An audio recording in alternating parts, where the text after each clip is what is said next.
ಪ್ರಥಮ PUC ಅರ್ಥಶಾಸ್ತ್ರದಲ್ಲಿ ಇವತ್ತು ನಾವು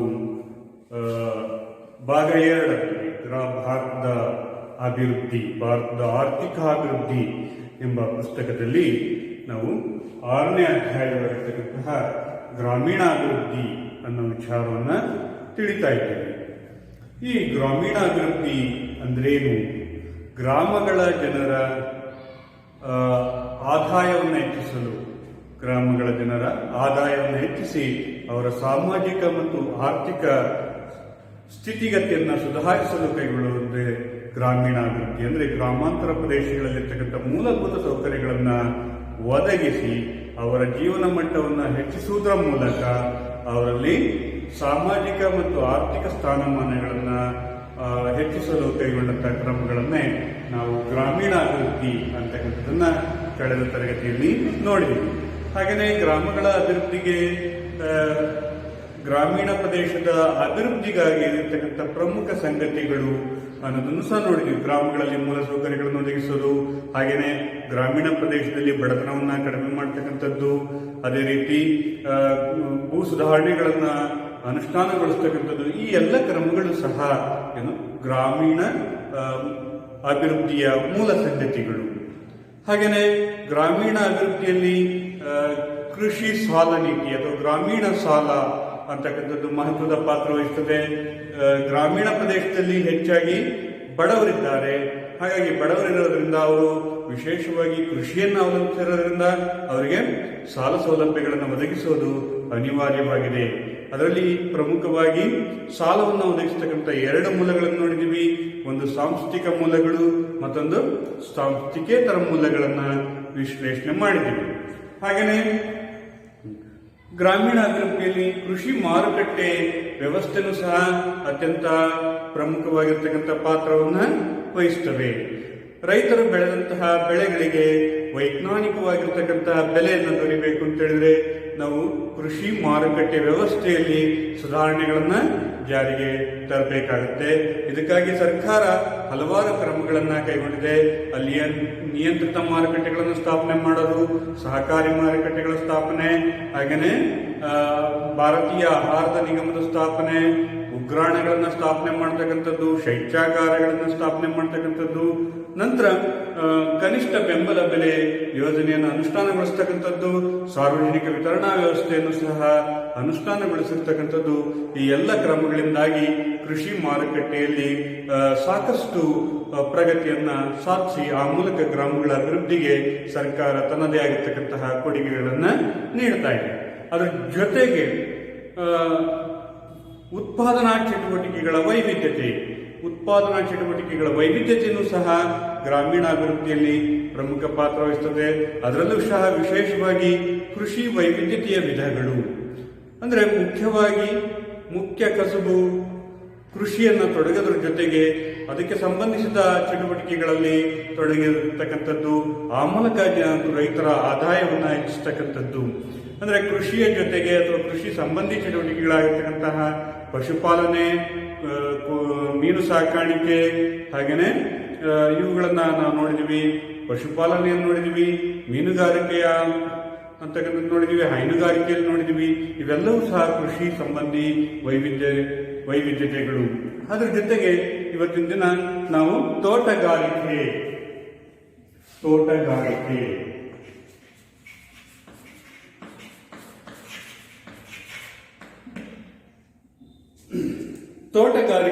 ಅಂದ್ರೇನು ಮತ್ತು ತೋಟಗಾರಿಕೆಯಲ್ಲಿ ಕೈಗೊಳ್ಳತಕ್ಕಂತಹ ಪ್ರಮುಖ ವಿಧಗಳನ್ನು ನಾವು ನೋಡೋಣ. ಇದು ಕೃಷಿ ಅಭಿವೃದ್ಧಿಯಲ್ಲಿ ತೋಟಗಾರಿಕೆ ಅತ್ಯಂತ ಮಹತ್ವದ್ದಾಗಿದೆ. ಇದೊಂದು ಸುಸ್ಥಿರವಾಗಿರ್ತಕ್ಕಂಥ ಆದಾಯ ತಂದುಕೊಡುವಂತಹ ಕ್ಷೇತ್ರವಾಗಿದೆ. ಹಾಗಾಗಿ ತೋಟಗಾರಿಕೆ ಅಥವಾ ಆರ್ಟಿಕಲ್ಚರ್ ಅಂತ ನಾವು ಕರಿತೀವಿ. ಈ ತೋಟಗಾರಿಕೆ ಅಂತಕ್ಕಂಥದ್ದು ಒಂದು ಪ್ರಮುಖ ಕಸುಬಾಗಿ ಇದನ್ನ ನಾವು ಕೈಗೊಳ್ಳಬಹುದು. ಕೃಷಿಯ ಜೊತೆಗೆ ಉಪಕಸುಬಾಗಿ ಅಥವಾ ಪ್ರಮುಖ ಕಸುಬಾಗಿ ತೋಟಗಾರಿಕೆಯನ್ನ ಕೈಗೊಳ್ಳಬಹುದು. ಹಾಗಾದ್ರೆ ತೋಟಗಾರಿಕೆ ಅಂದ್ರೆ ಏನು? ರೈತರು ಕೃಷಿ ಉತ್ಪಾದನೆಯ ಜೊತೆಗೆ ಹಣ್ಣುಗಳು, ತರಕಾರಿಗಳು, ಸಾಂಬಾರ್ ಪದಾರ್ಥಗಳು, ಹಾಗೆಯೇ ತೆಂಗು, ಅಡಿಕೆ, ಇವುಗಳನ್ನ ಉತ್ಪಾದನೆಯನ್ನ ಕೈಗೊಳ್ಳೋದನ್ನ ನಾವು ತೋಟಗಾರಿಕೆ ಅಂತೇಳಿ ಕರಿತೀವಿ. ರೈತರು ಕೃಷಿ ಉತ್ಪಾದನೆಯ ಜೊತೆಗೆ ಹಣ್ಣು, ತರಕಾರಿ, ಅಡಿಕೆ, ತೆಂಗು, ಕಾಫಿ, ಚಹಾ, ದ್ರಾಕ್ಷಿ, ದಾಳಿಂಬೆ ಮುಂತಾದ ತರಕಾರಿಗಳನ್ನ ಬೆಳೀತಕ್ಕಂತಹ ಕ್ರಮವನ್ನು ನಾವು ತೋಟಗಾರಿಕೆ ಅಂತೇಳಿ ಕರಿತೀವಿ. ಈ ತೋಟಗಾರಿಕೆ ಅಂತಕ್ಕಂಥದ್ದು ಭಾರತದಲ್ಲಿ ಅತ್ಯಂತ ಒಂದು ಪ್ರಮುಖ ಕಸುಬಾಗಿದೆ. ಯಾಕೆಂತ ಹೇಳಿದ್ರೆ ಭಾರತದಲ್ಲಿ ವೈವಿಧ್ಯಮಯವಾಗಿರ್ತಕ್ಕಂತಹ ವಾತಾವರಣ ಮತ್ತು ವೈವಿಧ್ಯಮಯವಾಗಿರ್ತಕ್ಕಂತಹ ಮಣ್ಣಿನ ಗುಣಮಟ್ಟವನ್ನ ಹೊಂದಿರೋದ್ರಿಂದ ಭಾರತದಲ್ಲಿ ತೋಟಗಾರಿಕೆಯನ್ನು ಕೈಗೊಳ್ಳೋದಕ್ಕೆ ಅತ್ಯಂತ ಪ್ರಶಸ್ತವಾಗಿರ್ತಕ್ಕಂತಹ ಸ್ಥಳ ಆಗಿದೆ. ಹಾಗಾಗಿ ತೋಟಗಾರಿಕೆಯ ಅಂತಕ್ಕಂಥದ್ದು ಭಾರತೀಯರಲ್ಲಿ ಪ್ರಮುಖ ಉದ್ಯೋಗ ಆಗುತ್ತದೆ. ತೋಟಗಾರಿಕೆ ಅಂತ ಹೇಳಿದ್ರೆ ಕೃಷಿಯ ಜೊತೆಯಲ್ಲಿ ಕೈಗೊಳ್ಳಬಹುದಾಗಿರ್ತಕ್ಕಂತಹ ಹಣ್ಣುಗಳ ಉತ್ಪಾದನೆ, ತರಕಾರಿಗಳ ಉತ್ಪಾದನೆ, ಹಾಗೆಯೇ ಹೂವುಗಳ ಉತ್ಪಾದನೆ, ಅಡಿಕೆ, ತೆಂಗು, ಕಾಫಿ, ಚಹಾ, ಹಾಗೆಯೇ ಸಾಂಬಾರ್ ಪದಾರ್ಥಗಳ ಉತ್ಪಾದನೆ, ಇವುಗಳೆಲ್ಲವನ್ನು ಸಹ ನಾವು ತೋಟಗಾರಿಕೆ ಅಂತ ಹೇಳಿ ಕರಿತೀವಿ. ಈ ತೋಟಗಾರಿಕೆಯಲ್ಲಿ ಭಾರತ ಒಂದು ಅತ್ಯಂತ ತೋಟಗಾರಿಕಾ ಉತ್ಪಾದನೆಯನ್ನು ಕೈಗೊಳ್ಳತಕ್ಕಂತಹ ಪ್ರಮುಖ ದೇಶಗಳಲ್ಲಿ ಭಾರತ ಒಂದು ಪ್ರಮುಖ ದೇಶವಾಗಿರೋದನ್ನ ನಾವು ನೋಡ್ಬೋದು. ಇದಕ್ಕೆ ಕಾರಣ ಭಾರತದಲ್ಲಿರ್ತಕ್ಕಂತಹ ವೈವಿಧ್ಯಮಯವಾಗಿರ್ತಕ್ಕಂಥ ವಾತಾವರಣ ಮತ್ತು ಮಣ್ಣಿನ ಗುಣಮಟ್ಟ, ಇವೆಲ್ಲವೂ ಸಹ ತೋಟಗಾರಿಕೆಯ ಉತ್ಪಾದನೆ ಹೆಚ್ಚಳ ಆಗೋದಕ್ಕೆ ಒಂದು ಅನುಕೂಲಕರವಾಗಿರ್ತಕ್ಕಂಥ ಸನ್ನಿವೇಶ ಭಾರತದಲ್ಲಿ ಇದೆ.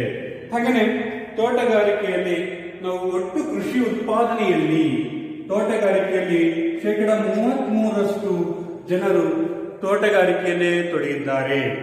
ಭಾರತದಲ್ಲಿ ಒಟ್ಟು ಕೃಷಿಯಲ್ಲಿ ಕೃಷಿ ಉತ್ಪಾದನೆಯಲ್ಲಿ 33% ಪಾಲು ಅಂತಕ್ಕಂಥದ್ದು ತೋಟಗಾರಿಕೆಯಿಂದಲೇ ಬರ್ತಾ ಇದೆ. ಹಾಗೆಯೇ ಜಿಡಿಪಿಯಲ್ಲಿ ತೋಟಗಾರಿಕೆಯ ಪಾಲು ತೋಟಗಾರಿಕೆಯ ಪಾಲು 6% ಇದೆ. ಹಾಗಾಗಿ ಇಲ್ಲಿ ನೋಡಿ, ನಾವು ಮುಖ್ಯವಾದಂತಹ ಕಸುಬೆ ತೋಟಗಾರಿಕೆ ಆಗ್ತಾ ಇದೆ. ನಾವು ಭಾರತದಲ್ಲಿರ್ತಕ್ಕಂಥ ಎಲ್ಲಾ ರೈತರಲ್ಲಿ ನಾವು ನೋಡಿದ್ರೆ ಅದರಲ್ಲಿ 33% ಜನರು ಅಂದ್ರೆ ರೈತರು ತೋಟಗಾರಿಕೆ ಬೆಳೆಗಳನ್ನೇ ಹೆಚ್ಚಾಗಿ ಬೆಳೀತಾ ಇದ್ದಾರೆ. ಅಂತ ಹೇಳಿದ್ರೆ ತರಕಾರಿಗಳನ್ನ ಬೆಳೀತಾ ಇದ್ದಾರೆ, ಹೂವುಗಳನ್ನ ಬೆಳೀತಾ ಇದ್ದಾರೆ, ಹಣ್ಣುಗಳನ್ನ ಉತ್ಪಾದನೆ ಮಾಡ್ತಿದ್ದಾರೆ. ಅದ್ರ ಜೊತೆಗೆ ಅಡಿಕೆ, ತೆಂಗು, ಬಾಳೆ, ಹಾಗೆಯೇ ಕಾಫಿ, ಚಹಾ ಈ ತರದ ಉತ್ತಮವಾಗಿರ್ತಕ್ಕಂತಹ ಬೆಲೆಯನ್ನು ದೊರೆತಕ್ಕಂತಹ ಪದಾರ್ಥಗಳನ್ನ ಬೆಳೀತಾ ಇರ್ತಕ್ಕಂಥದ್ದು ತೋಟಗಾರಿಕೆಯಲ್ಲಿ ನೋಡ್ತಾ ಇದ್ವಿ. ಹಾಗೆಯೇ ಜಿಡಿಪಿಗೆ 6% ಕೊಡುಗೆಯನ್ನ ಕೃಷಿಯಲ್ಲಿ ಒಟ್ಟಾರೆ ಜಿಡಿಪಿಗೆ 6% ಕೊಡುಗೆಯನ್ನ ತೋಟಗಾರಿಕೆ ಉತ್ಪಾದನೆಯಿಂದ ಬರ್ತಾ ಇದೆ ಅಂತ ಹೇಳಿದ್ರೆ ತೋಟಗಾರಿಕೆಯ ಮಹತ್ವ ನಮಗೆ ಅರ್ಥ ಆಗುತ್ತದೆ. ಇನ್ನು ಈ ಒಂದು ತೋಟಗಾರಿಕೆಯಲ್ಲಿ ವಿಶ್ವದಲ್ಲಿಯೇ ಅತಿ ಹೆಚ್ಚು ತೋಟಗಾರಿಕಾ ಉತ್ಪಾದನೆಯನ್ನ ಕೈಗೊಳ್ಳತಕ್ಕಂತಹ ಎರಡನೇ ದೊಡ್ಡ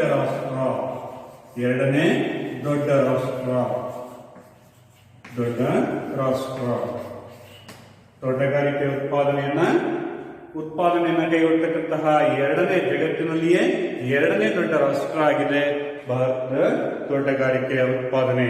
ಹಾಗಾಗಿ ತೋಟಗಾರಿಕೆ ಉತ್ಪಾದನೆಯಲ್ಲಾಗಿರ್ತಕ್ಕಂಥ ದಾಖಲಾರ ಹೆಚ್ಚಳವನ್ನ ಸುವರ್ಣ ಕ್ರಾಂತಿ ಅಂತ ಕರಿತೀವಿ. ಸುವರ್ಣ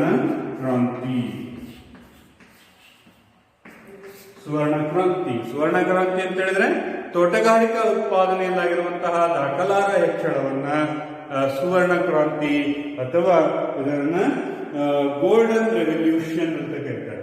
ಗೋಲ್ಡನ್ ರೆವಲ್ಯೂಷನ್ ಅಂತ ಹೇಳಿದ್ರೆ ತೋಟಗಾರಿಕಾ ಉತ್ಪಾದನೆಯಲ್ಲಿ ಆಗಿರುವಂತಹ ದಾಖಲಾರ ಹೆಚ್ಚಳ ಅಂತ ಹೇಳಿದ್ರೆ ಒಟ್ಟಾರೆ ತರಕಾರಿಗಳ ಉತ್ಪಾದನೆ ಆಗಿದೆ. ಹಾಗೆಯೇ ಅವುಗಳ ಉತ್ಪಾದನೆಯಲ್ಲಾಗಿರ್ತಕ್ಕಂಥ ಸಾಕಷ್ಟು ಪ್ರಗತಿಯನ್ನ ನಾವು ತೋಟಗಾರಿಕೆ ಸುವರ್ಣ ಕ್ರಾಂತಿ ಅಂತ ಕರಿತೀವಿ. ಇದರಿಂದ ಆಹಾರದ ಭದ್ರತೆಯನ್ನ ತೋಟಗಾರಿಕೆ ಒದಗಿಸಿ ಕೊಡ್ತಾ ಇದೆ. ಹಾಗಾಗಿ ತೋಟಗಾರಿಕೆ ಅಂತಕ್ಕಂಥದ್ದು ಭಾರತದಲ್ಲಿ ಒಂದು ಮುಖ್ಯವಾಗಿರ್ತಕ್ಕಂಥ ಕಸುಬಾಗಿದೆ ಅನ್ನೋದನ್ನ ನಾವು ತಿಳಿಬಹುದು. ಇಷ್ಟು ತೋಟಗಾರಿಕೆ ಅಂದ್ರೆ ಏನು? ಭಾರತದಲ್ಲಿ ತೋಟಗಾರಿಕೆ ಕೈಗೊಳ್ಳೋದಕ್ಕೆ ಇರ್ತಕ್ಕಂತಹ ಒಂದು ವಾತಾವರಣ ಉತ್ತಮವಾಗಿದೆ. ಒಟ್ಟಾರೆ ಕೃಷಿಯಲ್ಲಿ 33% ತೋಟಗಾರಿಕೆಯಲ್ಲಿ ತೊಡಗಿದ್ದಾರೆ. ಮತ್ತೆ ತೋಟಗಾರಿಕೆಯಿಂದ ಉತ್ಪಾದನೆ ದೇಶದ ರಾಷ್ಟ್ರೀಯ ಉತ್ಪಾದನೆಯಲ್ಲಿ 6% ದೇಶದ ದೇಶೀಯ ಉತ್ಪನ್ನದಲ್ಲಿ 6% ಕೊಡುಗೆ ತೋಟಗಾರಿಕೆಯಿಂದಲೇ ಬರ್ತಾ ಇದೆ. ಹಾಗೆಯೇ ಪ್ರಪಂಚದಲ್ಲಿಯೇ ತೋಟಗಾರಿಕಾ ಉತ್ಪಾದನೆಯನ್ನು ಕೈಗೊಳ್ಳತಕ್ಕಂತಹ ಪ್ರಮುಖ ದೇಶವಾಗಿ ಭಾರತ ಹೊರಹೊಮ್ಮಿದೆ. ಇದರಿಂದಾಗಿ ಒಟ್ಟಾರೆ ತೋಟಗಾರಿಕೆಯಲ್ಲಾಗಿರ್ತಕ್ಕಂತಹ ಪ್ರಗತಿಯನ್ನು ನಾವು ಸುವರ್ಣ ಕ್ರಾಂತಿ ಅಂತೇಳಿ ಕರೀತೀವಿ. ಹಾಗೆಯೇ ತೋಟಗಾರಿಕೆಯಿಂದ ಆಗ್ತಕ್ಕಂತಹ ಅನುಕೂಲಗಳು, ತೋಟಗಾರಿಕಾ ಬೆಳೆಗಳಿಂದ ಆಗ್ತಕ್ಕಂತಹ ಅನುಕೂಲಗಳು ಅಥವಾ ಮಹತ್ವ. ತೋಟಗಾರಿಕಾ ಬೆಳೆಗಳಿಂದ ಆಗ್ತಕ್ಕಂತಹ ಮಹತ್ವ, ತೋಟಗಾರಿಕೆಯಿಂದ ಆಗಿರುವಂತಹ ಒಟ್ಟಾರೆ ಅನುಕೂಲಗಳು. ಅದರಲ್ಲಿ ಮೊದಲನೇದಾಗಿರ್ತಕ್ಕಂಥದ್ದು ಜನರ ಆದಾಯವನ್ನು ಹೆಚ್ಚಿಸಿದೆ. ಜನರ ಆದಾಯ ಹೆಚ್ಚಾಗಿದೆ. ಜನರ ಆದಾಯ ಅಂತಕ್ಕಂಥದ್ದು ಹೆಚ್ಚಾಗಿದೆ ಅಂದ್ರೆ ತೋಟಗಾರಿಕೆಯನ್ನು ಕೈಗೊಳ್ಳೋದ್ರಿಂದ ಜನರಿಗೆ ಹೆಚ್ಚು ಆದಾಯ ದೊರೆಯುತ್ತದೆ. ಉದಾಹರಣೆಗೆ ತರಕಾರಿಗಳ ಬೆಲೆಗಳು ಯಾವಾಗಲೂ ಸಹ ಒಂದು ಸ್ಥಿರತೆಯನ್ನು ಕಾಯುತ್ತಾ ಇರ್ತವೆ. ಅದೇ ರೀತಿ ಹಣ್ಣುಗಳ ಬೆಲೆಗಳು, ಹಾಗೇನೆ ಸಾಂಬಾರ್ ಪದಾರ್ಥದ ಬೆಲೆಗಳು ಸಾಮಾನ್ಯವಾಗಿ ಮಾರುಕಟ್ಟೆಯಲ್ಲಿ ಹೆಚ್ಚಿನ ಬೆಲೆಗೆ ಮಾರಾಟ ಆಗ್ತಾ ಇರ್ತವೆ. ಇದರಿಂದಾಗಿ ತೋಟಗಾರಿಕೆಯನ್ನು ಕೈಗೊಂಡಿರ್ತಕ್ಕಂಥ ಜನರಿಗೆ ಹೆಚ್ಚು ಆದಾಯ ಅಂತಕ್ಕಂಥದ್ದು ದೊರೆಯುತ್ತದೆ. ಇನ್ನು ಎರಡನೇದಾಗಿರ್ತಕ್ಕಂಥದ್ದು ಉದ್ಯೋಗ ಅವಕಾಶವನ್ನು ಒದಗಿಸುತ್ತದೆ. ಉದ್ಯೋಗ ತೋಟಗಾರಿಕೆಯನ್ನು ಕೈಗೊಳ್ಳೋದ್ರಿಂದ ಉದ್ಯೋಗದ ಅವಕಾಶಗಳು ದೊರೆಯುತ್ತವೆ. ಸಾಕಷ್ಟು ಜನರಿಗೆ ಕೆಲಸವನ್ನ ಕೊಡುತ್ತದೆ. ತೋಟಗಾರಿಕೆಯಲ್ಲಿ ಬೆಳೀತಕ್ಕಂತಹ ತರಕಾರಿ, ಹಣ್ಣುಗಳು ಇದಕ್ಕೆ ಹೆಚ್ಚಾಗಿ ಶ್ರಮಿಕರನ್ನ ನೇಮಿಸಿಕೊಳ್ಬೇಕಾಗುತ್ತದೆ. ಇಲ್ಲಿ ಮಾನವ ಬಳಕೆಯನ್ನ ಹೆಚ್ಚಾಗಿ ಕೈಗೊಳ್ಳೋದ್ರಿಂದ ಈ ಒಂದು ಉದ್ಯೋಗ ಕೊಡ್ತಕ್ಕಂತಹ ಪ್ರಮುಖ ಕ್ಷೇತ್ರ ತೋಟಗಾರಿಕೆನೇ ಆಗಿದೆ. ಹಾಗೆಯೇ ಮೂರನೇದಾಗಿರ್ತಕ್ಕಂಥದ್ದು ಜನರ ಜೀವನ ಮಟ್ಟವನ್ನ ಹೆಚ್ಚಿಸುತ್ತದೆ. ಜನರ ಜೀವನ ಮಟ್ಟವನ್ನ ಹೆಚ್ಚಿಸುತ್ತದೆ. ಜೀವನ ಮಟ್ಟದಲ್ಲಿನ ಸುಧಾರಣೆ ಅಂತ ಹೇಳಿದ್ರೆ ಜನರಿಗೆ ತೋಟಗಾರಿಕೆಯನ್ನ ಕೈಗೊಳ್ಳೋದ್ರಿಂದ ಅವರಿಗೆ ಆದಾಯ ದೊರೆಯುತ್ತದೆ. ಹಾಗೆಯೇ ಉದ್ಯೋಗ ಅವಕಾಶಗಳು ದೊರೆಯುತ್ತವೆ.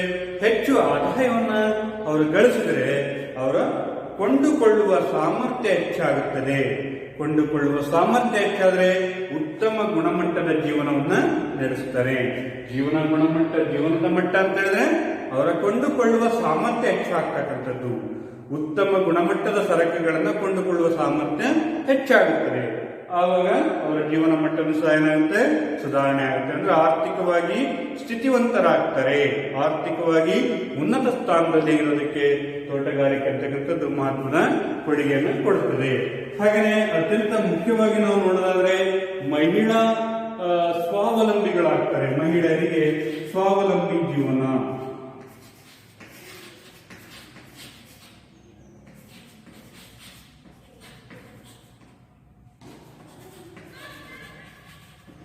ಮಹಿಳೆಯರ ಸ್ವಾವಲಂಬನೆಗೆ ಈ ತೋಟಗಾರಿಕೆ ಅಂತಕ್ಕಂಥದ್ದು ಪ್ರಮುಖವಾಗಿರ್ತಕ್ಕಂಥ ಪಾತ್ರವನ್ನ ವಹಿಸುತ್ತದೆ. ಅಂದ್ರೆ ಮಹಿಳೆಯರ ಸ್ವಾವಲಂಬನೆ ಅಂತ ಹೇಳಿದ್ರೆ ತೋಟಗಾರಿಕೆಯಲ್ಲಿ ಮುಖ್ಯವಾಗಿ ಹಣ್ಣುಗಳನ್ನ ಹೆಚ್ಚಾಗಿ ಬೆಳಿತೀವಿ, ಹಾಗೇನೆ ತರಕಾರಿಗಳನ್ನ ಬೆಳಿತೀವಿ, ಅದೇ ರೀತಿ ಹೂವುಗಳನ್ನು ಸಹ ಉತ್ಪಾದನೆ ಇದು ಸಹ ತೋಟಗಾರಿಕೆಯಲ್ಲೇ ಕಂಡು ಬರುತ್ತದೆ.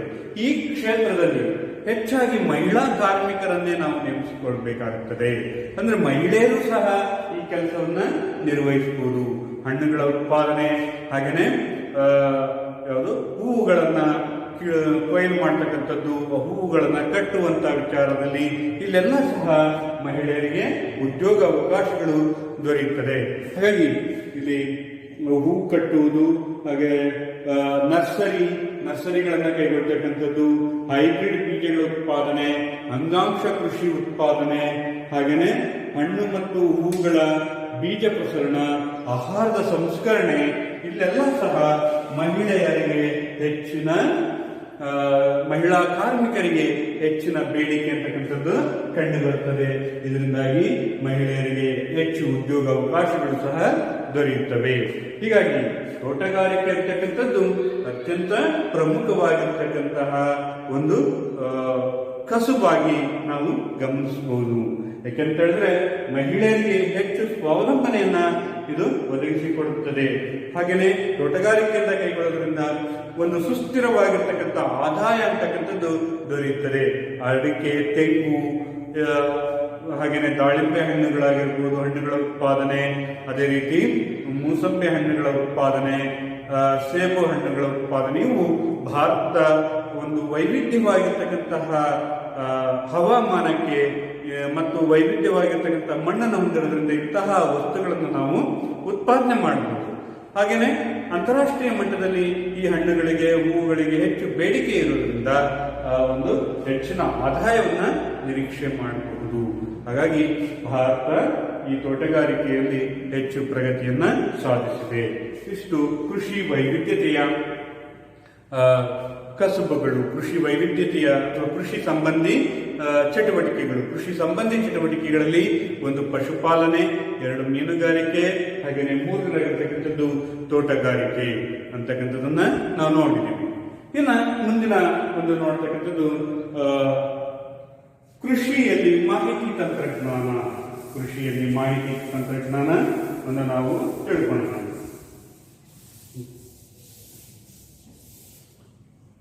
ಕೃಷಿ ಪರ್ಯಾಯ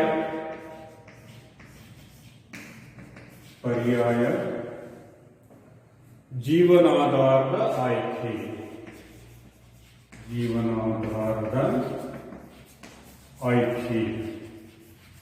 ಜೀವನಾಧಾರದ ಆಯ್ಕೆ ಅದರಲ್ಲಿ ಮಾಹಿತಿ ತಂತ್ರಜ್ಞಾನ.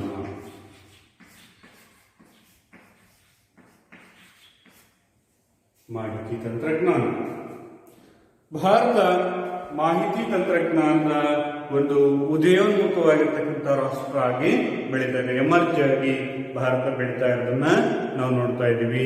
ಅಂತಾರಾಷ್ಟ್ರೀಯ ಮಟ್ಟದಲ್ಲಿ ಭಾರತಕ್ಕೆ ಒಂದು ವಿಶೇಷವಾದ ಗೌರವ ದೊರೆಯುತ್ತಾ ಇದೆ ಅಂತ ಹೇಳಿದ್ರೆ ಅದರಲ್ಲಿ ಭಾರತ ಸಾಧಿಸಿರ್ತಕ್ಕಂತಹ ಒಂದು ಮಾಹಿತಿ ತಂತ್ರಜ್ಞಾನದಲ್ಲಿ ಭಾರತ ಸಾಧಿಸಿರುವಂತಹ ಒಂದು ಪ್ರಗತಿ. ಯಾಕೆಂತ ಹೇಳಿದ್ರೆ ಇಲ್ಲಿ ಈ ಮಾಹಿತಿ ತಂತ್ರಜ್ಞಾನದಿಂದಾಗಿ ನಮಗೆ ಸಾಕಷ್ಟು ವಿಷಯಗಳು ಮಾಹಿತಿಗಳು ಕ್ಷಣಾರ್ಧದಲ್ಲಿ ನಮಗೆ ಲಭ್ಯ ಆಗ್ತವೆ. ಇದು ಈ ಮಾಹಿತಿ ತಂತ್ರಜ್ಞಾನದಿಂದಾಗಿ ಕೃಷಿ ಅಭಿವೃದ್ಧಿಗೆ ಸಾಕಷ್ಟು ಪ್ರಗತಿಯನ್ನು ಸಾಧಿಸಬಹುದು. ಮಾಹಿತಿ ತಂತ್ರಜ್ಞಾನವನ್ನು ಬಳಸಿಕೊಳ್ಳೋದ್ರಿಂದ ನಾವು ಕೃಷಿ ಒಂದು ಅಭಿವೃದ್ಧಿಯನ್ನ ಸಾಧಿಸೋದಕ್ಕೆ ಸಾಧ್ಯ ಆಗುತ್ತದೆ. ಇಲ್ಲಿ ಮಾಹಿತಿ ತಂತ್ರಜ್ಞಾನದಿಂದ ಕೃಷಿಗೆ ಬೇಕಾಗಿರ್ತಕ್ಕಂತಹ ಹವಾಮಾನ, ಹಾಗೆಯೇ ಮಣ್ಣಿನ ಒಂದು ಪರೀಕ್ಷೆ, ಹಾಗೆಯೇ ರೈತರು ಬೆಳೆದಂತಹ ವಸ್ತುಗಳ ಬೆಲೆಗಳು, ಇವುಗಳ ಬಗ್ಗೆ ತತ್ಕ್ಷಣವೇ ಮಾಹಿತಿಯನ್ನ ಒದಗಿಸೋದಕ್ಕೆ ನಮಗೆ ಮಾಹಿತಿ ತಂತ್ರಜ್ಞಾನ ಅತ್ಯುತ್ತಮವಾಗಿರ್ತಕ್ಕಂತಹ ಕೊಡುಗೆಯನ್ನ ಸಲ್ಲಿಸುತ್ತದೆ. ಹಾಗಾಗಿ ಕೃಷಿಯ ಒಂದು ಸುಸ್ಥಿರ ಅಭಿವೃದ್ಧಿಯಲ್ಲಿ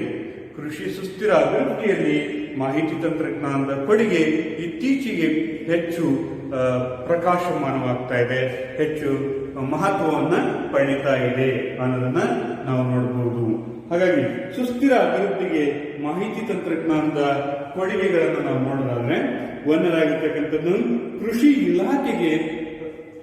ಇಲಾಖೆ ರೈತರಿಗೆ ಉತ್ತಮ ಮಾಹಿತಿಯನ್ನು ಒದಗಿಸುತ್ತದೆ. ಕೃಷಿ ಇಲಾಖೆಯ ಮೂಲಕ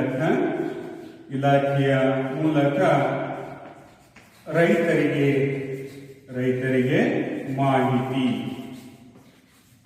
ಮಾಹಿತಿಯನ್ನು ಒದಗಿಸುತ್ತದೆ. ಕೃಷಿ ಇಲಾಖೆಯ ನಾವು ಮಾಹಿತಿ ತಂತ್ರಜ್ಞಾನವನ್ನ ಕೃಷಿ ಇಲಾಖೆಯವರಿಗೆ ಕೊಟ್ಟರೆ ಕೃಷಿ ಇಲಾಖೆಯ ಮೂಲಕ ರೈತರಿಗೆ ಮಾಹಿತಿಯನ್ನ ಒದಗಿಸಬಹುದು. ಅಂದ್ರೆ ಭಾರತದ ಒಂದು ವೈವಿಧ್ಯಮಯವಾಗಿರ್ತಕ್ಕಂತಹ ವಾತಾವರಣದ ಬಗ್ಗೆ ರೈತರಿಗೆ ಮಾಹಿತಿಯನ್ನು ನಾವು ಒದಗಿಸಿಕೊಡಬಹುದು. ಇದರಿಂದಾಗಿ ಕೃಷಿ ಇಲಾಖೆ ಮತ್ತು ರೈತರ ನಡುವೆ ನೇರ ಸಂಪರ್ಕ ಸಾಧಿಸೋದಕ್ಕೆ ಸಾಧ್ಯ ಆಗುತ್ತದೆ.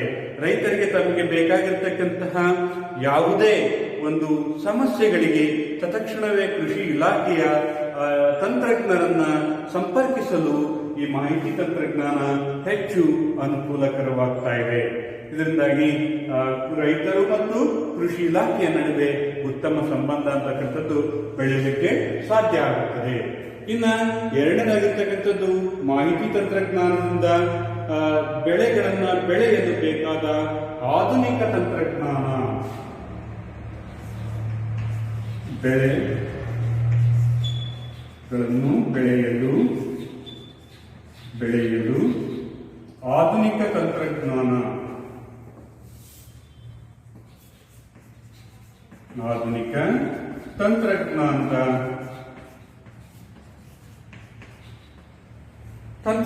ಲಭ್ಯ ಆಗುತ್ತದೆ. ನಾವು ಯಾವುದೇ ಬೆಳೆಗಳನ್ನ ಹೊಸದಾಗಿ ಬೆಳಿಬೇಕು ಅಂತ ಹೇಳಿದ್ರೆ ನಮಗೆ ಒಂದು ತಂತ್ರಜ್ಞಾನದ ಅವಶ್ಯಕತೆ ಇರುತ್ತದೆ. ಆ ಬೆಳೆಯನ್ನ ಹೇಗೆ ಬೆಳಿಬೇಕು, ಆ ಬೆಳೆಯನ್ನು ವೈಜ್ಞಾನಿಕವಾಗಿ ಹೇಗೆ ಬೆಳಿಬೇಕು ಅನ್ನೋದಕ್ಕೆ ಸಂಬಂಧಿಸಿದಂತೆ ನಮಗೆ ಮಾಹಿತಿ ತಂತ್ರಜ್ಞಾನ ಅಂತಕ್ಕಂಥದ್ದು ಮಾಹಿತಿಯನ್ನ ನೀಡುತ್ತದೆ. ಯಾವುದೇ ಒಂದು ಕೃಷಿ ಬೆಳೆಯನ್ನ ಬೆಳಿಬೇಕು ಅಂತ ಹೇಳಿದ್ರೆ ಅದಕ್ಕೆ ನಾವು ಮಾಹಿತಿ ತಂತ್ರಜ್ಞಾನದಲ್ಲಿ ನಾವು ಅದರಿಂದ ಮಾಹಿತಿಯನ್ನ ಪಡೆಯಬಹುದು. ಉದಾಹರಣೆಗೆ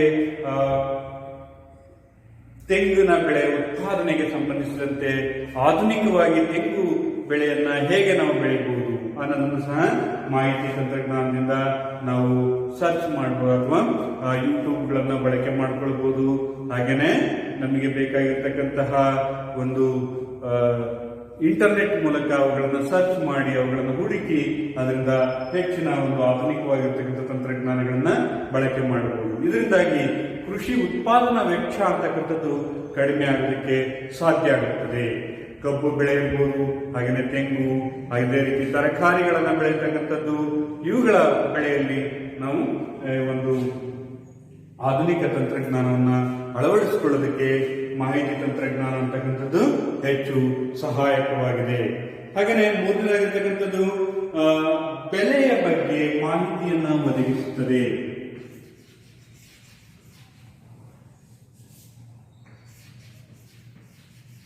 ಬೆಲೆಯ ಬಗ್ಗೆ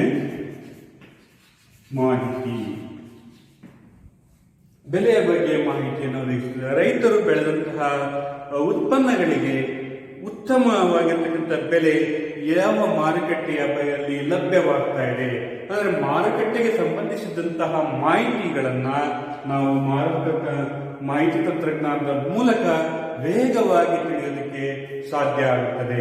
ಉದಾಹರಣೆಗೆ ಯಾವುದೇ ಆಹಾರ ಧಾನ್ಯಗಳಾಗಿರ್ಬೋದು ಅಥವಾ ಹಣ್ಣು ತರಕಾರಿಗಳಾಗಿರ್ಬೋದು, ಇವುಗಳ ಬೆಲೆ ಯಾವ ಪ್ರದೇಶದಲ್ಲಿ ಯಾವ ರೀತಿ ಕಂಡು ಬರ್ತಾ ಇದೆ ಅನ್ನೋದನ್ನ ನಮಗೆ ಕ್ಷಣಾರ್ಧದಲ್ಲಿಯೇ ಮಾಹಿತಿ ತಂತ್ರಜ್ಞಾನದ ಮೂಲಕ ತಿಳಿಯಪಡಿಸುತ್ತದೆ. ಹಾಗಾಗಿ ಇಲ್ಲಿ ರೈತರು ಬೆಳೆದಂತಹ ಬೆಳೆಗಳಿಗೆ ಒಂದು ವೈಜ್ಞಾನಿಕವಾಗಿರ್ತಕ್ಕಂಥ ಬೆಲೆಯನ್ನು ಒದಗಿಸುವುದರಲ್ಲಿ ಮಾಹಿತಿ ತಂತ್ರಜ್ಞಾನ ಹೆಚ್ಚು ಅವಶ್ಯಕವಾಗಿರೋದನ್ನ ನಾವು ನೋಡಬಹುದು.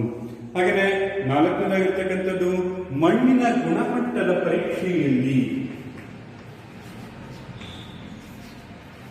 ಮಣ್ಣಿನ ಗುಣಮಟ್ಟದ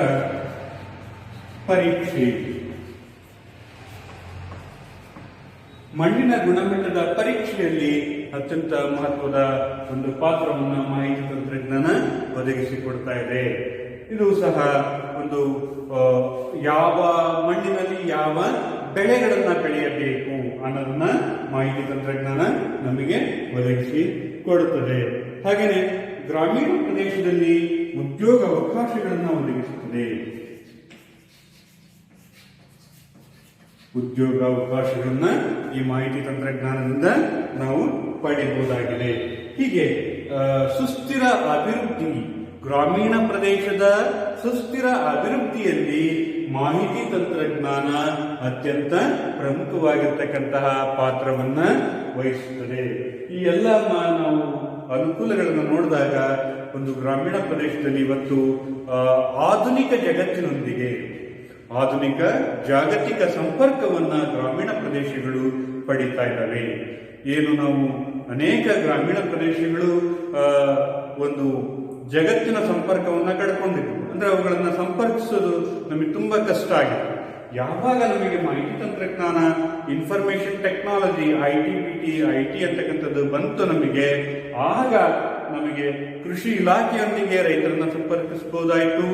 ರೈತರಿಗೆ ಬೇಕಾಗಿರ್ತಕ್ಕಂಥ ಸಾಲ ಸೌಲಭ್ಯಗಳಾಗಿರ್ಬೋದು, ಹಾಗೆಯೇ ಯಾವಾಗ ಯಾವ ಬೆಳೆಗಳನ್ನ ಬೆಳಿಬೇಕು ಅಂತಕ್ಕಂಥದ್ದಾಗಿರ್ಬೋದು, ಹಾಗೆಯೇ ರೈತರ ಏನಾದರೂ ಸಮಸ್ಯೆಗಳಿದ್ರೆ ಅದ್ರ ಬಗ್ಗೆ ಮಾಹಿತಿಗಳನ್ನು ತಿಳ್ಕೊಳ್ಳೋದು, ಹಾಗೆಯೇ ಮಳೆಯ ಬೀಳುವಂತ ಸಮಯಗಳು ಏನು, ಯಾವ ಮಳೆ ಯಾವಾಗ ಮಳೆಗಾಲ ಪ್ರಾರಂಭವಾಗುತ್ತದೆ, ಯಾವಾಗ ಹೆಚ್ಚು ಮಳೆ ಆಗುತ್ತದೆ ಅಥವಾ ಮಳೆ ಕೊರತೆ ಆಗುವ ಸಂಭವಗಳು ಹೇಗಿದೆ, ಇದ್ರ ಬಗ್ಗೆ ಎಲ್ಲ ಮಾಹಿತಿಗಳನ್ನ ನಾವು ಮಾಹಿತಿ ತಂತ್ರಜ್ಞಾನಗಳಿಂದ ತಿಳ್ಕೊಳ್ಳೋದ್ರಿಂದ ರೈತರಿಗೆ ಏನಾಗುತ್ತೆ, ಒಂದು ಮುಂದೆ ಆಗಬಹುದಾಗಿರ್ತಕ್ಕಂಥ ಅಂದ್ರೆ ಭವಿಷ್ಯದಲ್ಲಿ ಎದುರಾಗುವಂತಹ ಸಂಕಷ್ಟಗಳನ್ನ ಸಮರ್ಥವಾಗಿ ನಿರ್ವಹಿಸಲು ಅವರಿಗೆ ಒಂದು ಆತ್ಮವಿಶ್ವಾಸವನ್ನು ತುಂಬುವಂತಹ ಕೆಲಸವನ್ನ ಮಾಹಿತಿ ತಂತ್ರಜ್ಞಾನ ಮಾಡ್ತಾ ಇದೆ.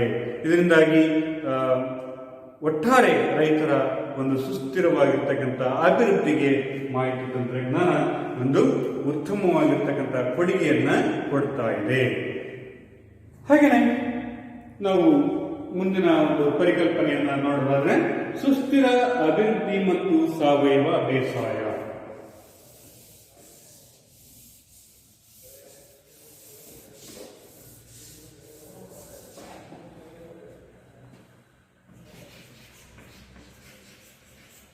ಸುಸ್ಥಿರ ಅಭಿವೃದ್ಧಿ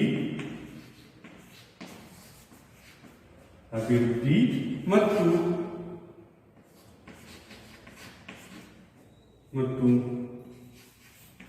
ಸಾವಯವ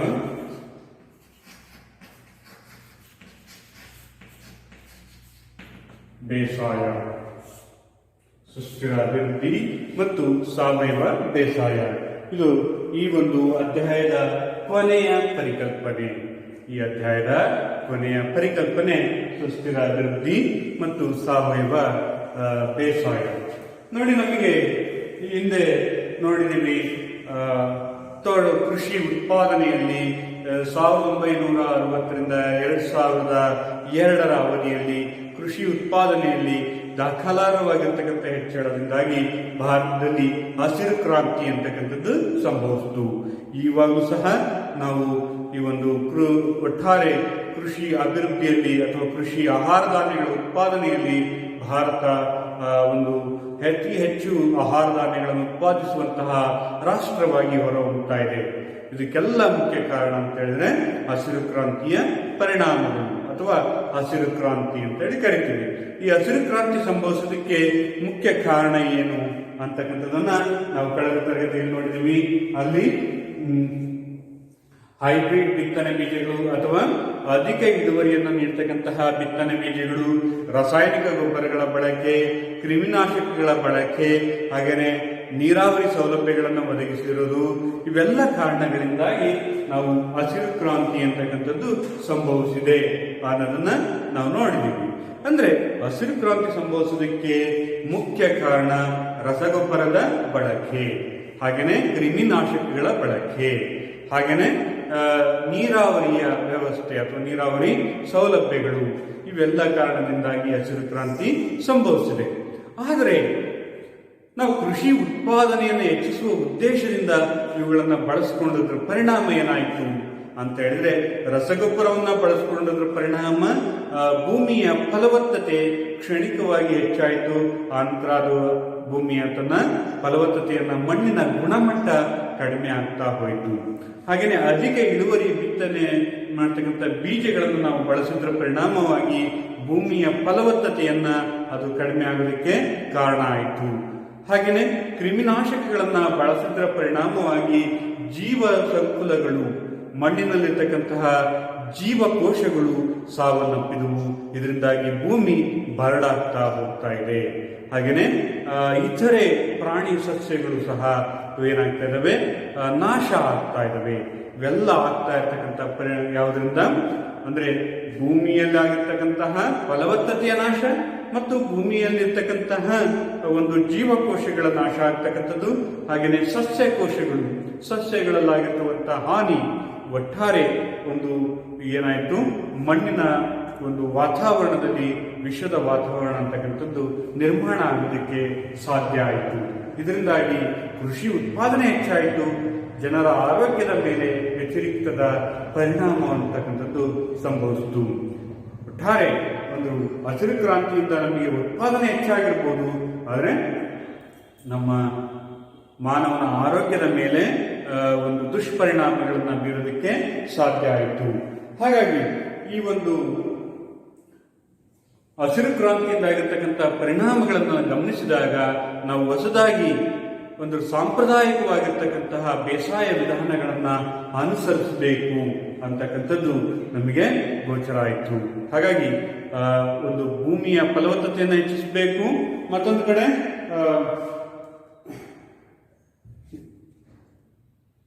ಭೂಮಿಯ ಫಲವತ್ತತೆಯನ್ನು ಹೆಚ್ಚಿಸೋದ್ರ ಜೊತೆಗೆ ಉತ್ತಮ ಗುಣಮಟ್ಟದ ಆಹಾರವನ್ನು ನಾವು ಪಡಿಬೇಕು. ಉತ್ತಮ ಗುಣಮಟ್ಟದ ಆಹಾರದ ಭದ್ರತೆಯನ್ನು ಒದಗಿಸಬೇಕಾದ್ರೆ ನಾವು ಮತ್ತೆ ಸಾಂಪ್ರದಾಯಿಕವಾಗಿರ್ತಕ್ಕಂತಹ ಕೃಷಿ ಪದ್ಧತಿಗೆ ಹೋಗಬೇಕಾಗಿರ್ತಕ್ಕಂಥದ್ದು ಅನಿವಾರ್ಯವಾಗಿದೆ. ಈ ಸಾಂಪ್ರದಾಯಿಕ ಕೃಷಿ ಪದ್ಧತಿಯನ್ನೇ ನಾವೆಂತ ಕರಿತೀವಿ? ಸಾವಯವ ಬೇಸಾಯ. ಸಾವಯವ ಬೇಸಾಯ ಅಥವಾ ನೈಸರ್ಗಿಕ ಕೃಷಿ ವಿಧಾನ. ನೈಸರ್ಗಿಕ ಕೃಷಿ ವಿಧಾನವನ್ನು ನಾವು ಅನುಸರಿಸಬೇಕಾಗುತ್ತದೆ. ಇಲ್ಲಿ ನೈಸರ್ಗಿಕ ಕೃಷಿ ಅಂತ ಹೇಳಿದ್ರೆ ಒಟ್ಟಾರೆ ಜೀವ ಪರಿಸರದ ಸಮತೋಲನವನ್ನ ಸಂರಕ್ಷಣೆ ಮಾಡುವುದು, ಕಾಪಾಡುವುದು ಮತ್ತು ಅದನ್ನ ನಿರ್ವಹಿಸುವ ಸಮೃದ್ಧಿಗೊಳಿಸತಕ್ಕಂಥ ವಿಧಾನವನ್ನ ನಾವು ಸಾವಯವ ಬೇಸಾಯ ಅಂತೇಳಿ ಕರೀಬಹುದು. ಸಾವಯವ ಬೇಸಾಯ ಇಲ್ಲಿ ನಾವೇ ಮುಖ್ಯವಾಗಿ ಜೀವ ಪರಿಸರದ ಸಮತೋಲನವನ್ನು ಕಾಪಾಡ್ತಕ್ಕಂಥದ್ದು, ಸಂರಕ್ಷಣೆ ಮಾಡುವುದು, ನಿರ್ವಹಣೆ ಮಾಡುವುದು ಮತ್ತು ಸಂವರ್ಧನಗೊಳಿಸುವಂತಹ ವಿಧಾನವನ್ನ ನಾವು ಸಾವಯವ ಬೇಸಾಯದಲ್ಲಿ ನೋಡಬಹುದು. ಅಂದ್ರೆ ಜೀವ ಪರಿಸರ ಅಂತಕ್ಕಂಥದ್ರಲ್ಲಿ ನಾವು ನೀರನ್ನು ಸಂರಕ್ಷಣೆ ಮಾಡಬೇಕು, ಮಣ್ಣನ್ನು ಸಂರಕ್ಷಣೆ ಮಾಡಬೇಕು, ಗಾಳಿಯನ್ನು ಸಹ ಸಂರಕ್ಷಣೆ ಮಾಡಬೇಕು ಮತ್ತು ನಾವು ಬಳಸ್ತಕ್ಕಂಥ ಆಹಾರದಲ್ಲಿಯೂ ಸಹ ಉತ್ತಮ ಗುಣಮಟ್ಟದ ಆಹಾರವನ್ನು ಬಳಕೆ ಮಾಡಬೇಕು. ಇದರಿಂದ ನಮ್ಮ ಆರೋಗ್ಯ ವೃದ್ಧಿಯಾಗುತ್ತದೆ. ಹಾಗಾಗಿ ಇದನ್ನು ನಾವು ಜೀವ ಪರಿಸರದ ಸಮತೋಲನ, ಮಣ್ಣಿನ ಸಂರಕ್ಷಣೆ, ನೀರಿನ ಸಂರಕ್ಷಣೆ, ಗಾಳಿಯ ಸಂರಕ್ಷಣೆ, ಆರೋಗ್ಯದ ಸಂರಕ್ಷಣೆ, ಇವಿಷ್ಟನ್ನು ನಾವು ಕೈಗೊಂಡಾಗ ಜೀವ ಪರಿಸರದ ಸಂರಕ್ಷಣೆ ಆಗುತ್ತೆ. ಮತ್ತು ಇದನ್ನ ಏನ್ ಮಾಡಬೇಕು? ಕಾಪಾಡಬೇಕು, ನಿರ್ವಹಣೆ ಮಾಡಬೇಕು ಮತ್ತು ಇದನ್ನು ಹೆಚ್ಚು ಮಾಡಬೇಕು, ಸಂವರ್ಧನೆ ಮಾಡಬೇಕು. ಈ ಕ್ರಮಗಳನ್ನೇ ನಾವೆಂತ ಕರಿತೀವಿ? ಸಾವಯವ ಬೇಸಾಯದ ಕ್ರಮಗಳು ಅಂತೇಳಿ ಕರಿತೀವಿ. ಹಾಗಾದ್ರೆ ಸಾವಯವ ಬೇಸಾಯ ಅಂದ್ರೆ ಏನು? ಸಾವಯವ ಬೇಸಾಯ ಅಂತ ಹೇಳಿದ್ರೆ ಸಸ್ಯ ಮತ್ತು ಪ್ರಾಣಿಯ ಮೂಲ ತ್ಯಾಜ್ಯಗಳನ್ನ ಬಳಸಿ, ಸಸ್ಯ ಮತ್ತು ಪ್ರಾಣಿಯ ಮೂಲ ತ್ಯಾಜ್ಯ ವಸ್ತುಗಳ ಜೊತೆಗೆ ಭೂಮಿ ಮತ್ತು ಗಾಳಿಯಲ್ಲಿ ಲಭ್ಯವಿರುವಂತಹ ನೈಸರ್ಗಿಕ ಸಂಪನ್ಮೂಲಗಳನ್ನ ಬಳಸಿಕೊಂಡು ಬೇಸಾಯ ಮಾಡುವಂತಹ ವಿಧಾನವನ್ನ ಸಾವಯವ ಬೇಸಾಯ ಅಂತೇಳಿ ಕರಿತೀವಿ. ಸಾವಯವ ಬೇಸಾಯ ಅಂತ ಹೇಳಿದ್ರೆ ಸಸ್ಯ ಮತ್ತು ಮಣ್ಣಿನಲ್ಲಿರ್ತಕ್ಕಂತಹ ಜೀವ ಸಂಕುಲಗಳನ್ನ ಸಂರಕ್ಷಣೆ, ಅವುಗಳನ್ನು ಬಳಕೆ ಮಾಡಿಕೊಂಡು ಸಸ್ಯ ಮತ್ತು ಪ್ರಾಣಿಗಳ ತ್ಯಾಜ್ಯ ವಸ್ತುಗಳು, ಸಸ್ಯ ಮತ್ತು ಪ್ರಾಣಿಗಳ ತ್ಯಾಜ್ಯ ವಸ್ತುಗಳ ಜೊತೆಗೆ ಭೂಮಿ ಮತ್ತು ಗಾಳಿಯಲ್ಲಿರ್ತಕ್ಕಂತಹ ನೈಸರ್ಗಿಕ ಅಂಶಗಳನ್ನು ಬಳಸಿಕೊಂಡು ಕೃಷಿ ಮಾಡುವ ವಿಧಾನವನ್ನ ನಾವು ಸಾವಯವ ವಿಧಾನ ಅಥವಾ ಸಾವಯವ ಬೇಸಾಯ ಅಂತೇಳಿ ಕರಿತೀವಿ. ಅಂದ್ರೆ ಇಲ್ಲಿ ಸಸ್ಯಗಳ ಅಂದ್ರೆ ಕೃಷಿ ತ್ಯಾಜ್ಯಗಳನ್ನ ಬಳಸಿಕೊಂಡು, ಕೃಷಿಯಲ್ಲಿ ಬೇಡವಾಗಿರ್ತಕ್ಕಂತಹ ಒಂದು ವಸ್ತುಗಳನ್ನ ಬಳಸಿಕೊಂಡು ಮತ್ತು ಪ್ರಾಣಿಗಳಲ್ಲಿರ್ತಕ್ಕಂಥ ತ್ಯಾಜ್ಯಗಳನ್ನ ಬಳಸಿಕೊಂಡು ಅವುಗಳನ್ನ ಬಳಸಿಕೊಳ್ತಕ್ಕಂಥದ್ದು, ಅದ್ರ ಜೊತೆಗೆ ಭೂಮಿ ಮತ್ತು ಗಾಳಿಯಲ್ಲಿರ್ತಕ್ಕಂಥ ನೈಸರ್ಗಿಕ ಸಂಪನ್ಮೂಲಗಳನ್ನ ಬಳಸಿಕೊಂಡು ನಾವು ಕೃಷಿಯನ್ನ ಮಾಡ್ತಕ್ಕಂಥ ವಿಧಾನವನ್ನ ನಾವು ಸಾವಯವ ಬೇಸಾಯ ಅಂತೇಳಿ ಕರಿತೀವಿ. ಅಂದ್ರೆ ಮಣ್ಣಿಗೆ ಬೇಕಾಗಿರ್ತಕ್ಕಂಥದ್ದು ಫಲವತ್ತತೆಯನ್ನು ಹೆಚ್ಚಿಸಬೇಕು ಅಂತ ಹೇಳಿದ್ರೆ ನಾವು ಸಸ್ಯಗಳನ್ನ ಸಾವಯವ ಗೊಬ್ಬರಗಳನ್ನಾಗಿ ಮಾಡಬೇಕಾಗುತ್ತದೆ. ಅದ್ರ ಜೊತೆಗೆ ದನಕರಗಳ ದನಕರಗಳ ತ್ಯಾಜ್ಯಗಳು ಏನ್ ಬರ್ತವೆ ಅವುಗಳನ್ನ ಬಳಕೆ ಮಾಡಿಕೊಳ್ಬೇಕು. ಹೀಗೆ ಗಾಳಿಯಲ್ಲಿರ್ತಕ್ಕಂಥ ನೈಸರ್ಗಿಕ ಅಂಶಗಳನ್ನು ಸಹ ಬಳಸಿಕೊಂಡು ನಾವು ಕೃಷಿಯನ್ನ ಮಾಡ್ತಕ್ಕಂಥ ವಿಧಾನವನ್ನ ಸಾವಯವ ಬೇಸಾಯ ಅಂತೇಳಿ ಕರಿತೀವಿ. ಈ ಸಾವಯವ ಬೇಸಾಯದಿಂದ ಆಗ್ತಕ್ಕಂತಹ ಅನುಕೂಲಗಳು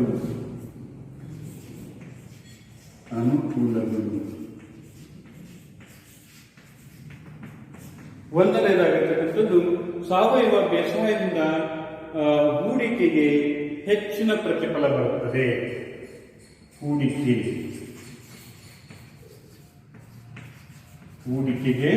ಹೆಚ್ಚಿನ ಪ್ರತಿಫಲ.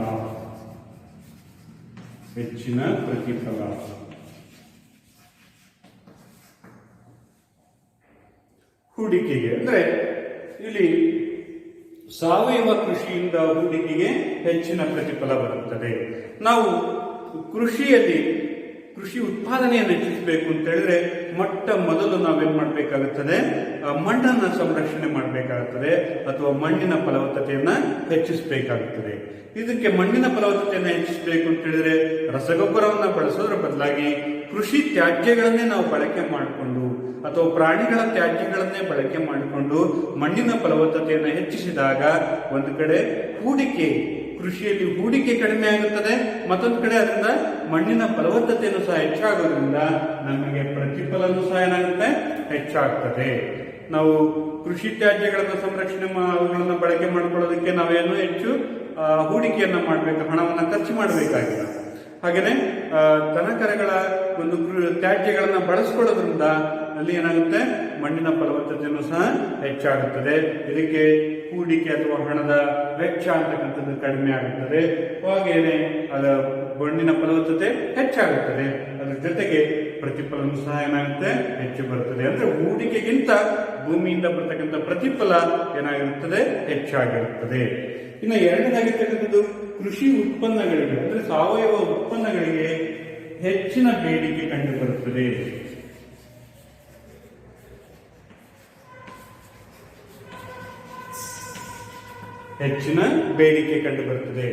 ಇತ್ತೀಚೆಗೆ ವಿಶ್ವದಲ್ಲಿ ಸಾವಯವ ಬೇಸಾಯದಿಂದ ಬರ್ತಕ್ಕಂಥ ಉತ್ಪನ್ನಗಳಿಗೆ ಹೆಚ್ಚಿನ ಬೇಡಿಕೆ ಇದೆ. ಹೆಚ್ಚಿನ ಬೇಡಿಕೆ ಅಂತಕ್ಕಂಥದ್ದು ಕಂಡು ಬರ್ತಾ ಇದೆ ಸಾವಯವ ಉತ್ಪನ್ನಗಳಿಗೆ. ಆಹಾರ ಧಾನ್ಯಗಳಲ್ಲಿ ವಿಶೇಷವಾಗಿ ಆಹಾರ ಧಾನ್ಯಗಳು ಅಲ್ಲಿ ಏನು ಸಾವಯವ ಬೇಸಾಯವನ್ನು ಮಾಡಿ ಆಹಾರ ಧಾನ್ಯಗಳನ್ನ ಬೆಳೀತಾ ಇದ್ರೆ ಅಂತಹ ಆಹಾರ ಧಾನ್ಯಗಳಿಗೆ ಹೆಚ್ಚಿನ ಬೇಡಿಕೆ ಅಂತಕ್ಕಂಥದ್ದು ಕಂಡು ಬರ್ತದೆ. ಈ ಸಾವಯವನ್ನ ಕೈಗೊಳ್ಳೋದ್ರಿಂದ ಪೌಷ್ಟಿಕಾಂಶವಾಗಿರ್ತಕ್ಕಂಥ ಆಹಾರದ ಉತ್ಪಾದನೆ ಆಗುತ್ತದೆ.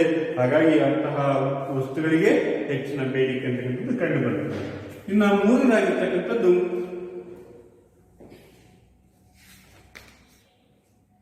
ಪೌಷ್ಟಿಕ ಮತ್ತು ಆರೋಗ್ಯದಾಯಕ ಆಹಾರದ ಉತ್ಪಾದನೆ. ಪೌಷ್ಟಿಕ ಮತ್ತು ಆರೋಗ್ಯದಾಯಕ ಆಹಾರ.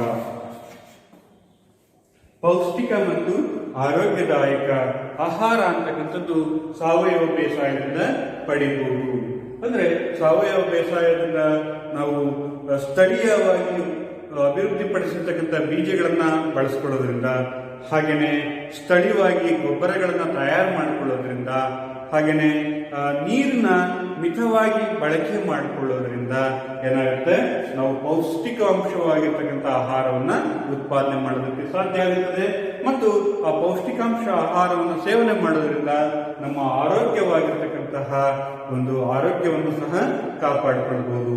ಹಾಗಾಗಿ ಈ ಸಾವಯವ ಬೇಸಾಯದಿಂದಾಗಿ ಒಟ್ಟಾರೆ ನಮಗೆ ಉತ್ತಮ ಆರೋಗ್ಯವನ್ನು ಪಡ್ಕೊಳ್ಳೋದಕ್ಕೆ ಸಾಧ್ಯ ಆಗುತ್ತದೆ. ಇನ್ನು ನಾಲ್ಕನೇದಾಗಿರ್ತಕ್ಕಂಥದ್ದು ಉದ್ಯೋಗ ಅವಕಾಶಗಳು ಲಭ್ಯವಾಗುತ್ತದೆ. ಸಾವಯವ ಬೇಸಾಯವನ್ನು ಕೈಗೊಳ್ಳಬೇಕು ಅಂದ್ರೆ ಹೆಚ್ಚಿನ ಮಾನವ ಶ್ರಮ ಬೇಕಾಗುತ್ತದೆ, ಕಾರ್ಮಿಕರು ಬೇಕಾಗುತ್ತದೆ. ಇದರಿಂದ ಉದ್ಯೋಗನೂ ಸಹ ದೊರೆಯುತ್ತದೆ. ನಂತರ ಮುಖ್ಯವಾಗಿ ಉತ್ಪಾದನೆಯ ಗುಣಮಟ್ಟ ಹೆಚ್ಚಳ. ಗುಣಮಟ್ಟದಲ್ಲಿ ಹೆಚ್ಚಳ.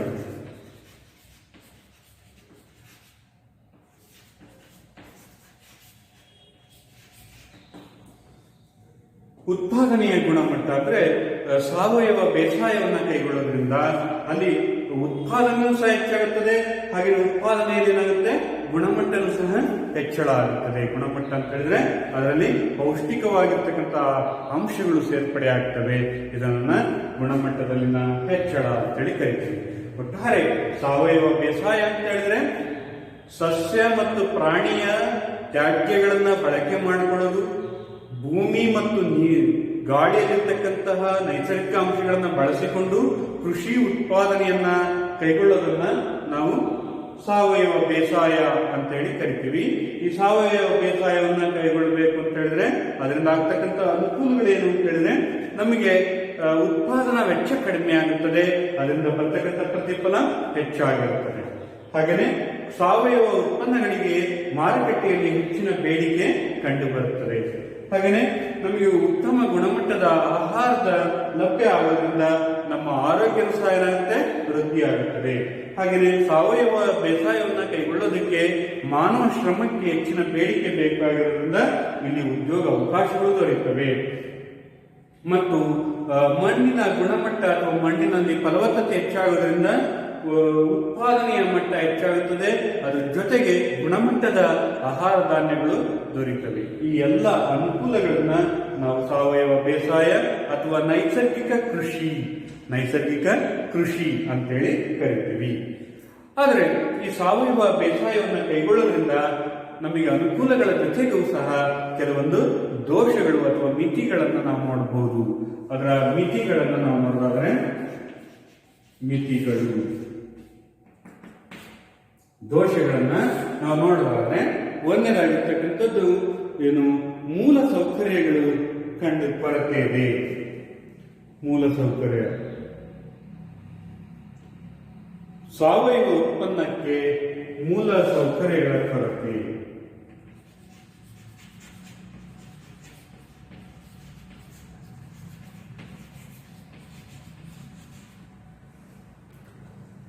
ಅಂದ್ರೆ ಸಾವಯವ ಕೃಷಿಯನ್ನ ಕೈಗೊಳ್ಳಬೇಕು ಅಂತ ಹೇಳಿದ್ರೆ ನಮಗೆ ಏನ್ ಬೇಕಾಗುತ್ತದೆ, ಮುಖ್ಯವಾಗಿ ಅದರ ಒಂದು ಮಾಹಿತಿ ಬೇಕಾಗುತ್ತದೆ. ಅದರ ಮಾಹಿತಿಯ ಕೊರತೆ ಇದೆ. ಅದರ ಜೊತೆಗೆ ಏನು, ಈ ಕೃಷಿ ತ್ಯಾಜ್ಯಗಳು ಬೇಕಾಗುತ್ತದೆ. ಹಾಗೆಯೇ ಪ್ರಾಣಿಗಳ ತ್ಯಾಜ್ಯಗಳು ಸಹ ಬೇಕಾಗುತ್ತದೆ. ಇತ್ತೀಚೆಗೆ ಈ ಪ್ರಾಣಿಗಳ ಸಂಖ್ಯೆ ಕಡಿಮೆ ಆಗ್ತಾ ಇದೆ. ಇದು ಸಹ ಒಂದು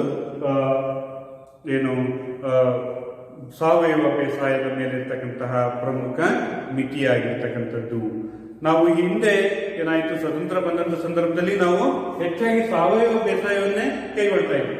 ಆದರೆ ಕೃಷಿ ಉತ್ಪಾದನೆಯನ್ನು ಹೆಚ್ಚಿಸಬೇಕು, ಹೆಚ್ಚಾಗಿರ್ತಕ್ಕಂಥ ಜನಸಂಖ್ಯೆಗೆ ಆಹಾರವನ್ನು ಒದಗಿಸಬೇಕು ಅಂತೇಳಿ ನಾವೇನ್ ಮಾಡಿದ್ವಿ, ಆಧುನಿಕ ಕೃಷಿಗೆ ಜನರನ್ನ ಪರಿವರ್ತನೆ ಮಾಡಿದ್ವಿ. ಈಗ ಏನಾಗಿದೆ, ಅದು ಆರೋಗ್ಯದ ಮೇಲೆ ದುಷ್ಪರಿಣಾಮ ಯಾವಾಗ ಬೀರಕ್ಕೆ ಪ್ರಾರಂಭ ಆಯಿತು, ನಾವು ವಾಪಸ್ ಎಲ್ಲಿ ಬರ್ತಾ ಇದ್ದೀವಿ, ಸಾವಯವ ಬೇಸಾಯಕ್ಕೆ ಬರ್ತಾ ಇದ್ದೀವಿ. ಇದರಿಂದಾಗಿ ಸಾವಯವ ಬೇಸಾಯವನ್ನ ಕೈಗೊಳ್ತಕ್ಕಂಥ ವಿಧಾನದ ಕೊರತೆ ಈಗಿನ ರೈತರಲ್ಲಿ ಕಂಡು ಬರ್ತಾ ಇದೆ. ಅದರ ಜೊತೆಗೆ ಇಲ್ಲಿ ಸಾವಯವ ಉತ್ಪನ್ನಗಳಿಗೆ ಮಾರುಕಟ್ಟೆಯ ಕೊರತೆ ಇದೆ. ಸಾವಯವ ಉತ್ಪನ್ನಗಳಿಗೆ ಮಾರುಕಟ್ಟೆಯ ಕೊರತೆ ಕಂಡು ಬರ್ತಾ ಇದೆ.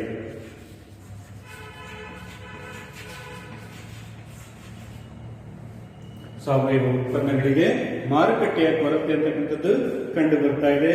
ಹಾಗೇನೆ ಕೃಷಿ ನೀತಿಯ ಕೊರತೆ ಇದೆ. ಕೃಷಿ ನೀತಿಯ ಕೊರತೆ,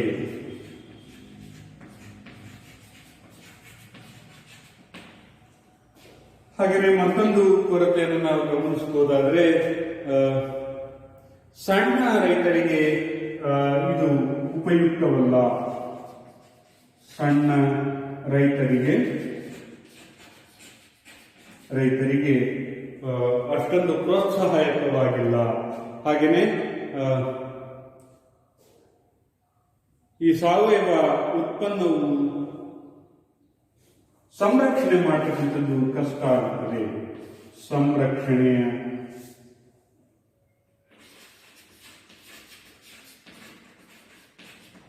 ಸಂರಕ್ಷಣೆ ಮಾಡತಕ್ಕಂಥದ್ದು ಕಷ್ಟ ಆಗುತ್ತೆ. ಇಲ್ಲಿ ನಾವು ಸಾವಯವ ಕೃಷಿಯನ್ನು ಅಭಿವೃದ್ಧಿಪಡಿಸೋದಕ್ಕೆ ಬೇಕಾಗಿರ್ತಕ್ಕಂತಹ ಕೃಷಿ ನೀತಿಗಳನ್ನ ನಾವು ರೂಪಿಸಬೇಕಾಗುತ್ತದೆ. ಈ ಕೃಷಿ ನೀತಿಯ ಕೊರತೆ ಅಂತಕ್ಕಂಥದ್ದು ಕಂಡು ಬರ್ತಾ ಇದೆ. ಆಂಧ್ರ ಸಣ್ಣ ರೈತರಿಗೆ ಭಾರತದಲ್ಲಿ ಬಹುತೇಕ ಸಣ್ಣ ರೈತರೇ ಹೆಚ್ಚಾಗಿದ್ದಾರೆ. ಅಂದ್ರೆ ಈ ಸಾವಯವ ಕೃಷಿಯನ್ನು ಅಳವಡಿಸಿಕೊಳ್ಳೋದ್ರಿಂದ ಪ್ರಾರಂಭದಲ್ಲಿ ಉತ್ಪಾದನೆ ಕಡಿಮೆ ಆಗುತ್ತದೆ. ಸಾವಯವ ಕೃಷಿಯನ್ನ ಮೊದಲ ನಾವು ಅಳವಡಿಸಿಕೊಂಡಿವಿ ಅಂತ ಹೇಳಿದ್ರೆ ಪ್ರಾರಂಭದಲ್ಲಿ ಕೃಷಿಯ ಉತ್ಪಾದನೆ ಕಡಿಮೆ ಆಗುತ್ತದೆ. ಆ ಉತ್ಪಾದನೆಯನ್ನ ತಡೆದುಕೊಳ್ಳುವ ಸಾಮರ್ಥ್ಯ ಸಣ್ಣ ರೈತರಲ್ಲಿ ಇರೋದಿಲ್ಲ. ಇದರಿಂದಾಗಿ ಏನಾಗುತ್ತೆ, ಸಾವಯವ ಬೇಸಾಯವನ್ನ ಅನುಸರಿಸೋದಕ್ಕೆ ಸಣ್ಣ ರೈತರು ಹೆಚ್ಚು ಇಷ್ಟಪಡುವುದಿಲ್ಲ. ಹಾಗೆಯೇ ಇಲ್ಲಿ ಈ ಸಾವಯವ ಉತ್ಪನ್ನಗಳನ್ನು ಸಂರಕ್ಷಣೆ ಮಾಡ್ತಕ್ಕಂಥದ್ದು ನಮಗೆ ಕಷ್ಟ ಆಗುತ್ತದೆ. ಯಾಕೆಂತ ಹೇಳಿದ್ರೆ ಸಾವಯವ ಉತ್ಪನ್ನಗಳನ್ನು ಸಂರಕ್ಷಣೆ ಮಾಡಬೇಕು ಅಂತ ಹೇಳಿದ್ರೆ ರಾಸಾಯನಿಕಗಳನ್ನು ಸಿಂಪಡಣೆ ಮಾಡಬೇಕು. ಹಾಗಾದ್ರೆ ರಾಸಾಯನಿಕಗಳನ್ನು ಸಿಂಪಡಣೆ ಮಾಡಿದ್ರೆ ಅದು ಸಾವಯವ ಕೃಷಿ ಆಗುವುದಿಲ್ಲ. ಹಾಗಾಗಿ ಇಲ್ಲಿ ಸಾವಯವ ಉತ್ಪನ್ನಗಳನ್ನ ಸಂರಕ್ಷಣೆ ಮಾಡತಕ್ಕಂಥದ್ದು ಸಹ ಒಂದು ಕೊರತೆಯನ್ನು ನಾವು ನೋಡಬಹುದು. ಇಷ್ಟು ಸಾವಯವ ಬೇಸಾಯದಿಂದ ಆಗ್ತಕ್ಕಂತಹ ಒಂದು ಮಿತಿಗಳಾದ್ರೆ, ಮತ್ತೊಂದು ಕಡೆ ಸಾವಯವ ಕೃಷಿಯನ್ನು ಅನುಸರಿಸೋದ್ರಿಂದ ಆಗುವಂತಹ ಅನುಕೂಲಗಳು.